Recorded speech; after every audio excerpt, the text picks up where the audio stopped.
the what percent of rupees 2650 is 1987.50. So 1987.50 2650ல what percentage அப்படின்னு நம்ம கேட்குறாங்க. பெர்சன்டேஜ் சொல்லும்போது நம்ம 100ஆல் மல்டிப்ளை பண்ணணும். ஸோ கவனிங்க, இங்கே 100ஆல் இங்கே மேலே மல்டிப்ளை பண்ணும்போது என்ன ஆகிடுது, 2 டெசிமல் கேன்சல் ஆகி 198,750 by 2650 அப்படின்னு நமக்கு மாறிடுது. அதாவது நியூமினேட்டர் 100ஆல் மல்டிப்ளை பண்ணும்போது டெசிமல் கேன்சல் ஆகி ஸோ நார்மல் நம்பராக மாறிடுது. 0க்கு 0 கேன்சல்ஸ். 5 டேபிள் அடிக்கிறது 26 5 டைம்ஸு, இது ரிமைண்டர் 1 3 டைம்ஸு.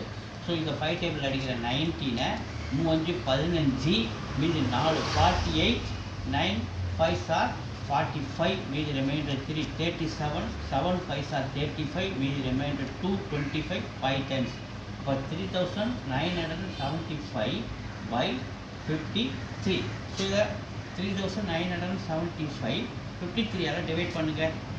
7 டைம்ஸ் போகலாம். 7 3 சார் 21 ரிமைண்டர் 2 7 5 சார் 35 ஒரு 2 37 7ல் 5 7ல் 1 போச்சுன்னா 6 9ல் 7 போச்சுன்னா 2 இந்த 5 அப்படியே இருக்கிறோம் 265.